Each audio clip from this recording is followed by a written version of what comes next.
Elçin Talvar. Akademik Məmməd Arif Dadaşzadənin xatirəsinə. Əvvəlcə ağac şaqqıltısı eşidildi və bu ağac şaqqıltısı günortanın cır-hacır istisində tamam kimsəsizləşmiş həyətdə çox gözlənilməz səsləndi. Sonra aşağı başdakı Gülağanın gözləri birdən-birə bərəldi və uşaq bilmədi ki, qışqırsın ya nə etsin. Həyətin ortasındakı xartut ağacının yoğun gövdəsi öz-özünə şaqqıltı ilə iki yerə bölündü və bir müddət tut yağışıymış kimi qara tut həyətin asfaltına döküldü. Həyətə birinci boylanan Ağamuxtarın arvadı Ana xanım oldu. Ana xanım mətbəxdə oturub nahar üçün küftə yumruluyurdu. Şaqqıltını eşidib ikinci mərtəbədən ağaca baxdı. Sonra çaşbaş qalmış Gülağanı görüb ətli yağlı əllərini əski ilə tələm-tələsik silə-silə "Adə Gülağa!" qışqırdı. "Qaç kişiyə xəbər elə!" Tut parçalandı. Və Gülağa da işin nə yerdə olduğunu başa düşüb babasının otağına tərəf qaçdı ki, kişini çağırsın. Amma Əli Abbas kişini çağırmaq lazım deyilmiş. Çünki Gülağa hələ onun həyət qapısına çatmamış, kişi özü ilə ağ köynəkdəcə çoxdan bəri gəzmədiyi iti addımlarla qapıdan çıxıb xartuta tərəf gəldi. "Tez eləyin" dedi, "tez eləyin. Biri də gərək qalmasın yerdə. Hamısını yığın bir-bir. Bircəsi də qalsa günah olar. Hamısını yığın. Yeyilsin gərək hamısı" dedi. "Tez eləyin." Sonra özü əyilib ağacın dibindən bir dənə tut götürdü, qoydu ağzına və doğrudan doğruya kişiyə elə gəldi ki, ömründə bu ləzzətində tut yeməyib. 100 ilin tutudur bu, 100 ilin. Axır ki, yüzü haqladı bu xartut. Əli Abbas kişi başını ikinci mərtəbəyə tərəf qaldırıb böyük gəlini Ana xanıma dedi. "Aş bişir bugün." Əli Abbas kişi bu dəfə Gülağaya dedi. Gördün ki, elə soruşurdun düz deyirsən, yoxsa yox. Gördün ki, doğrudan da yaman oldu bu xartutun parçalanması. Daha buna bir söz ola bilməzdi. Düz deyirmiş kişi. Xartut 100 yaşına çatanda parçalanırmış və burasını da lap doğru deyirmiş ki, bu tutun 100 yaşı var. Əcəb oldu. Bunu bu tutdan birinci dəfə yeyirmiş kimi Fətullahın arvadı Məsmə dedi. Yığıb qonşulara da pay göndərmək lazımdır. Əli Abbas kişinin nəvəsi Ağasəlim üzünü arvadı Zibeydəyə tutub, "Boşqab gətir, qazan gətir" dedi. "Tut günüdür bugün." Əli Abbas kişi dedi. Hə, biri də qalmasın yerdə gərək. Günahdır." Bütün məhəllədə bu məşhur tut ağacının 100 yaşı tamam olan həmin isti iyul günü Əli Abbas kişinin evindəki bütün oğul uşağı, nəvə nəticəsi, gəlinləri həyata çıxmışdı və hamı bu dəm ciddi cəhdlə həyətə səpələnmiş xartutu yığmaqla məşğul idi. Əlbəttə, günah məsələsini Əli Abbas kişi elə belə özündən dedi. Heç kim heç vaxt deməmişdi ki, tut ağacının 100 yaşı tamam olanda və gövdəsi ikiyə bölünəndə yerə tökülmüş tutların hamısını yığmaq lazımdır, yoxsa ki, günaha batarsan. Belə bir qayda yox idi. Necə ki, tutun 100 yaşı tamam olanda plov pişirmək də adət deyildi. Amma bir halda ki, bu tut ağacı bu dünyada 100 il ömür sürmüşdü və onun 100 yaşının tamam olmasını Əli Abbas kişi beləcə gözləmişdi, deməli, bayram idi bugün. Və bu 100 yaşlı ağacın bəhrəsini ayaq altında qoymaq günah işdi. Əli Abbas kişi tut ağacının altında dayanmışdı və bu vaxt budaqdan onun sinəsinə düz ürəyinin başına bir tut düşdü. Kişinin ağ köynəyində o saat qıpqırmızı bir ləkə əmələ gəldi və bunu görən Ağamuxtarın bütün bədəni birdən-birə ürpəşdi. Əli Abbas kişinin böyük oğlu Ağamuxtara birdən-birə elə gəldi ki, atasının ürəyinin başına güllə dəydi və bu qırmızı ləkə də qan yeyirdi. Sonra Ağamuxtar daha tamam kəmal ağarmış gür saçlarını əli ilə geri sığallayıb, axır vaxtlar neçənci dəfə fikirləşdi ki, kişi yaman qocalıb. Ağamuxtarın uşaq vaxtları onun yadına düşdü. Lap o vaxtlar ki, hələ divardan tuta-tuta gəzirdi. Sonra o vaxtlar ki, bu ağaca dırmaşıb tut yeyirdi. Ağzı, burnu, üst başı qapqara qaralırdı.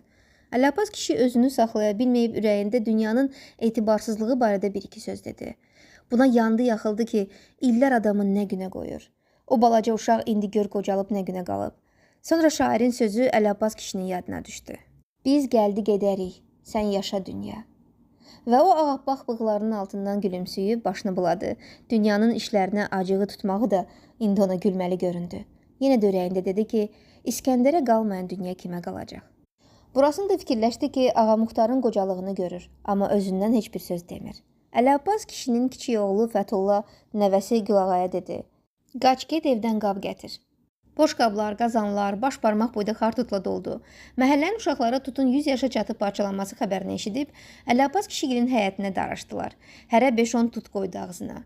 Böyük də, kiçik də, hamı belə bir yekdil fikrə gəldi ki, bu tutun ləzzəti başqa şeydir və heç kim ömründə bu ləzzətdə tut yeməyib. Qonşuların hərəsinə bir nimçə tut pay getdi. Elə bil Əli Abbas kişigilə nişan gəlmişdi. Şirini paylayırdılar. Bir sözlə, həmin şənbə günü məhəllənin uşağından tutmuş böyüyünəcən hamı Əli Abbas kişinin həyətindəki xartutun parçalanmasından xəbər tutdu və Molla Fərzəli də əsasını döyəcləyə-döyəcləyə gəldi durdu Əli Abbas kişinin küçə qapısı ağzında. Hətta Molla Fərzəli də həmişəki kimi bir qazan tutunu alıb getdi.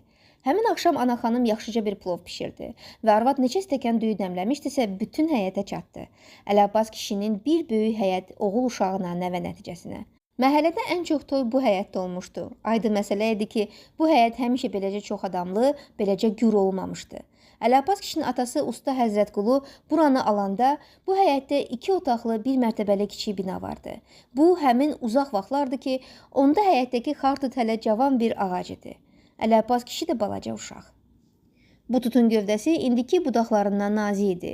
Əli Abbas kişi evlənəndən sonra özünə 2 otaq da tikdi və indi həmin 2 otaqda Əli Abbas kişinin nəvəsi Ağa Səlim ailəsi ilə yaşayırdı.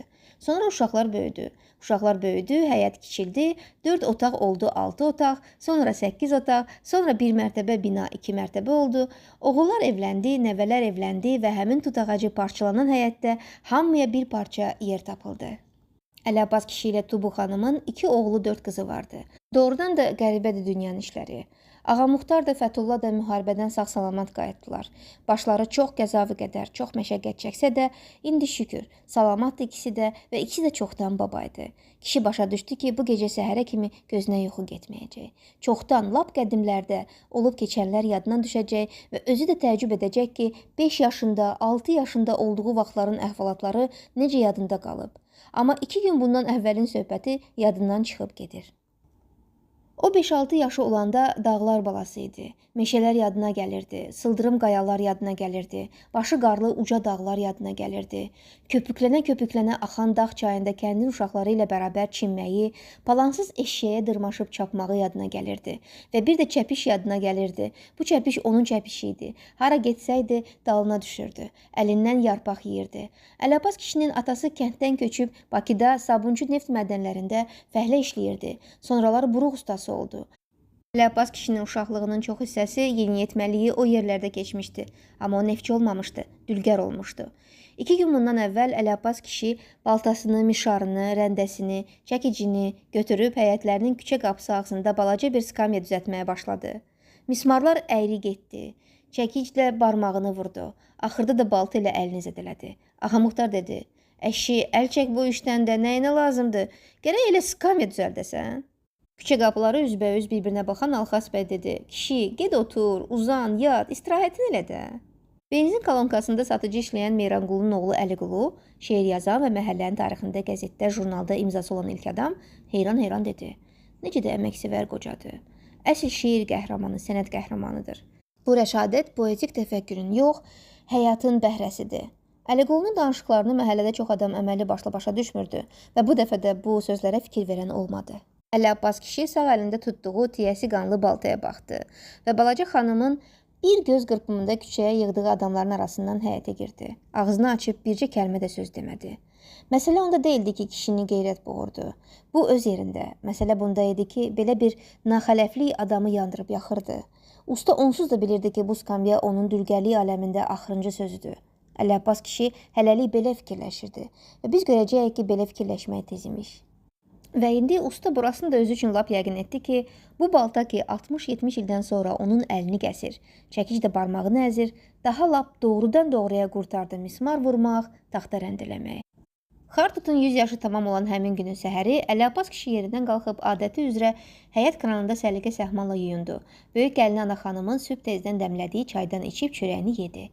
Və qıfılın açarını götürüb, vaxtilə həyətdə taxtadan düzəltdiyi, divarlarını suvaqlayıb ağardıb, üstünə qırmızı kirəmət düzdüyü alətxanasının qapısını açdı. Xartutun 100 yaşı tamam olduğu həmin yay gecəsi Əli Abbas kişi bu qərara gəldi ki, alətlərin ən yaxşısını seçib aparıb satsın. Burada əlbəttə əsas məsələ pul məsələsi deyildi. Əvvəla Əli Abbas kişi gilində dolanacağı yaxşı idi. İkincisi, bütün alətlərin qiyməti bir o qədər də pul eləmirdi. Əsas məsələ burasındaydı ki, bu alətlər yaxşı bir ustaya qismət olmalı idi. Bu alətlər iş görməli idi, qalıb paslanmamalı idi.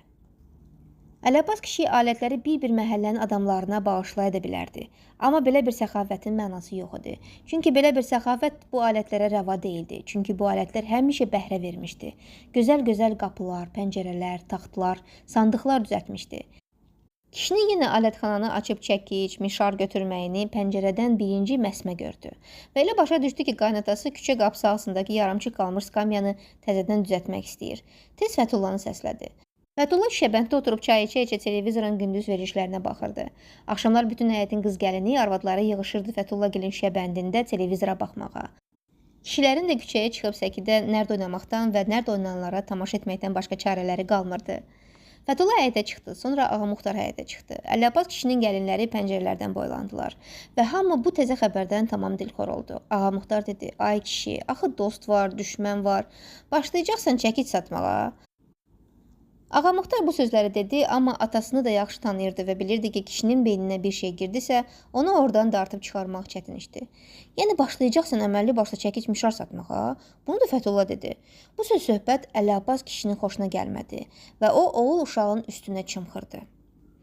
Gedin, öz işinizlə, gücünüzlə məşğul olun. Mənim başıma ağıl qoymayın.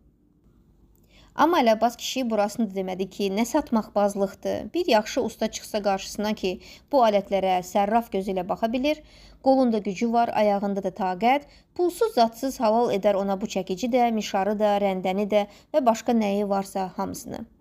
Əli Abbas kişigilin məhəlləsindən 7-8 din aşağıda təzə bağça salınmışdı və birinci gün usta hələlik 4 alət seçib bu bağçaya gələndə, skamyalardan birində əyləşib alətləri də yanına düzəndə, təsbihini çevirə-çevirə fikirləşdi ki, istirahət doğrudan da qiyamət şeydi. Adamlara baxdı, uşaqlara baxdı və əvvəlcə narahat oldu ki, uşaqlar indi yığılacaq başına, başlayacaqlar mişara, rəndəyə baxmağa. Amma biraz keçdi, yanından ora-bura yüyürən, bir-birlə oynayan uşaqların heç biri ona tərəf məhəl qoymadı. Heç ayaq saxlayıb bu alətlərə baxmadı da. Və Əli Abbas kişi fikirləşdi ki, doğrudan da dünya yaman dəyişib. Uşaqların hərəsinin əlində avtomat, tapanca, rəngbərəng balaca vedrə, bel, 100 cürə oyuncaq var. Kimdir bu mişara, çəkicə fikir verən? Kişi bunu fikirləşdi və ürəyi ağrıdı. Bu çəkic mişara yazığı gəldi. Onların bu kimsəsizliyi, sahibinin gücsüzlüyü, acizliyi onu yandırıb yaxdı. Birinci gün Əli Abbas kişinin rəndə mişarına müştəri gəlmədi. İkinci gün usta yenə gəlib bağçadakı skamyalardan birində əyləşdi və yenə də alətləri yanına düzdü. Yenə adamlara, uşaqlara baxdı və yenə də birdən-birə öz uşaqlığını gördü. O dağların ətrini duydu, o dağların döşündəki gül çiçəyin rəngi gözlərinin qabağına gəldi. O dağların çəni çiskinliyi üçün darıxdı. Fikirləşdi ki, bir də heç vaxt o dağlarda olmayacaq, bir də heç vaxt o dağ çayı boyunca addımlamayacaq. O saf havadan sinə dolusu nəfəs almayacaq. Usta fikirləşdi ki, nə tez gəlib keçdi bu illər və belə bir fikir gözləyirmiş kimi gözlərinin qabağından saysız-hesabsız adamlar gəlib ötdü. Çoxunun heç adını da bilmirdi, harda gördüyünü yadına salmırdı. Amma sifətlər bir-bir gəlib keçirdi. Uzun-uzadı illər boyu gördüyü, rastlaşdığı və bəlkə də heç birinin indi yer üzündə olmadığı adamların sifəti. İkinci gündə Əli Abbas kişinin çəkic mişarına müştəri tapılmadı. Üçüncü gün hava bir balaca tutuldu, xəzr əsməyə başladı. Əli Abbas kişi bir müddət həyətdə vurnuxub tez-tez göyə baxdı və oğul uşaqda da bir ümid yarandı ki, bəlkə kişi daşı tökdü ətəyindən. Elə bir usta özü də ürəyində yağış yağmasını istəyirdi. Amma yavaş-yavaş göy üzü açıldı və Əli Abbas kişi də torpasını qoltuğuna vurub bağçaya getdi. Skamyalardan birində oturub alətləri yanına düzdü. Biraz keçdi və göyün üzü yenə tutuldu. Bağçadakıların çoxu, uşaqlı analar, qoca arvadlar yavaş-yavaş durub getdilər və bu zaman 25-26 yaşlarında bir oğlan Əli Abbas kişiyə yaxınlaşıb alətlərə baxdı. Salamsız-kəlamsız soruşdu. Neçəyədir kişi bu zubul? Əli Abbas kişi istər-istəməz ilk növbədə bu oğlanın əllərinə baxdı və oğlan da həmin baxışların mənasını başa düşdü. Onun belə bir inamsızlıqdan xoşu gəlmədi. Nədir kişi, əlimə baxırsan? Görəsən ustayam ya yox? Ustayam, özü də lap yaxşısından, lap keyfin istəyəndən. Əlimdə də bax görürsən, bir dənə döyənək də yoxdur. Əlcəklə işləyirəm mən, elektriklə işləyirəm. Sənin bu zubulun da heç kimə lazım deyil. İndi dükanlar doludur elektrik direli ilə. 13 manat 50 qəpiyə biri. Əli Abbas kişi bu şəsli olana, get bala, get dedi. Get al elektrik direli. Səni qısnayan var ki, gəl bu zubulu al. Oğlan bir söz demədi. Əlini o tərəf bu tərəfə yellədi və çıxıb getdi. Bu oğlan bəlkə də usta idi və bəlkə doğrudan da keyfini istəyən usta idi. Amma onun ürəyi usta ürəyi deyildi. Üçüncü gün həmin oğlan Əli kişinin çəkic mişarı ilə maraqlanan yeganə adam oldu. Dördüncü gün Əli kişi həyətə çıxıb alətxananı açdı. Torbasını götürdü və hərəsi öz pəncərəsindən həyətə baxan Ana xanımla Məsmə bu dəfə mənalı bir-birinə baxdılar. Yəni ki, ağ bir şey vaxtımızda görəcək günlərimiz varmış. Əli kişi həyət qapısından çıxıb təzə bağçaya getmək əvəzinə torbanı qapının ağzındakı yarımçıq skamyanın üstünə qoydu. Qollarını çırmalayıb skamyanı düzəltməyə başladı və ən qəribəsi də bu oldu ki, mismarlar düz getdi. Balta da öz işini neçə illər bundan əvvəlki kimi səliqəli gördü. Çəkic də, rəndə də, kəlbətində. Əli kişinin qupquru quruyub qaxaca dönmüş əli nə istədisə onu elədi. Bir saat yarımdan sonra skamya hazır oldu. Və Ana xanıma da Məsməyə də elə gəldi ki, qaynataları yenə 20-30 il bundan əvvəlki usta Əli Abbasdır. Səhəri gün Əli kişi evin qapı pəncərəsinə əl gəzdirməyə başladı. Sonra həyətin şüşəbəndini səliqəyə saldı, sonra qonşulara baş çəkdi, sürahilər təzələndi, pəncərə çərçivələri saxmanlandı, həyətlərin ikinci mərtəbəyə qalxan taxta pilləkənləri qaydaya düşdü və yavaş-yavaş yay keçib getdi, payız başladı. Əli kişinin isə yenə qolları güclü, hərəkətləri cəld, sərrast idi. Bütün məhəllə və o cümlədən də Əli kişinin oğul uşağı ustanın birdən-birə beləcə cavanlaşmasına məəttəl qalmışdı. Hamı bu fikirdə idi ki, Əli kişi də həyətlərindəki xartut kimi yüz ötəcək. Balaca xanım hərdən gəlib Əli kişinin küçələrinin ağzındakı skamyada otururdu. Balaca xanım ləzzətli söhbətlər edə-edə bəkdən şaqqanaq çəkib gülə-gülə o qədər tum çırtlayırdı ki, bütün səki tum qabığı ilə dolurdu. Bir dəfə də tərs-tərs bir ona, bir də səkinin üstündəki tum qabıqlarına baxan Əli kişi dedi. Süpürəcəm ay Əli dayı, süpürəcəm hamısını, neyniyim? Bizim qapının ağzında bir skamya düzəltmirsən də mənim üçün. Əlbəttə balaca xanım söz idi deyirdi və heç veçlə gözləmirdi ki, Əli kişi deyəcək. Neynək? Sizin də qapının ağzında sənin üçün bir skamya düzəldərəm. Balaca xanım elə bil ömründə bu cür sidq ürəkdən sevinməmişdi. Doğrudan? Çox sağ ol ay Əli dayı. Amma eləsini düzəlt ki, heç bir məhəllədə belə skamya olmasın. Balaca bir talvarı da olsun. Əli dayı, yayda gün düşməsin üstümüzə. Əli kişi, neynək dedi, talvar da düzəldərəm. Taxta lazımdır biraz. Əli kişi səhəri gündən işə başladı. Qəssab Ağa Nəcəfgilin küçə qapısı ağzında skamya düzəltdi. Balaca bir talvar üçün taxta dirəkləri hazırladı və onun cəmi bircə günlük işi talvarı düzəltməyə qalmışdı. Bütün məhəllə bu fikirdə idi ki, bu skamya Əli kişinin sonradan-sonraki ustalığının şah əsəridir. Həmin oktyabr səhəri Bakıya elə bil təzədən yay qayıtmışdı və 100 yaşlı xartutun həyətə səpələnmiş xəzəli ilə belə bir isti heç uyuşmurdu. Çayniki qazın üstünə qoyub səhər-səhər tabaqçada qənd doğrayan Ana xanım şüşəbənddən həyətə baxırdı. Arvadın gözü qaynatasının alətxanasına sataşdı. Sonra kişinin yatdığı evin qapısına tərəf boylandı və necə oldusa birdən-birə Ana xanımın ürəyini bir nigarançılıq bürüdü. Əli kişi həmişə bu vaxtlar həyət bacada dolaşardı. Bir müddət keçdi, kişilər oyandı, uşaqlar tələmtələsik çay çörəklərini yeməyə başladılar ki, məktəbə gecikməsinlər.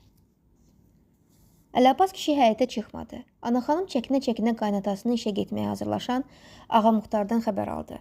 Ağa Muxtar arvadının gözlərinin içinə baxdı, bir söz demədi və həyətə düşüb atasının yatdığı otağa girdi. Əli kişi gecə yuxuda ikən keçinmişdi.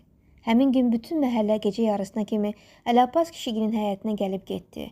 100 yaşlı xartutun altında düzülmüş stullarda, kətillərdə oturub bir stəkan çay içdi. Ağa Muxtarla Fətullaya başsağlığı verdi. Çox adamlı o həyət elə bir kişinin getməyi ilə yetimləşmişdi. O isti payız günü 100 yaşlı tut ağacı da tək tənha idi. Səhər isə məhəllə görünməmiş bir hadisənin şahidi oldu. Balaca xanımın küçə qapısı ağzındakı skamyanın üstündə çox yaraşıqlı bir talvar var idi. Bütün məhəllə, Qəssab Ağa Nəcəf də, ağlamaqdan gözləri qızarmış balaca xanım da, Əli kişinin oğul uşağı da bu işə heyrət etdilər.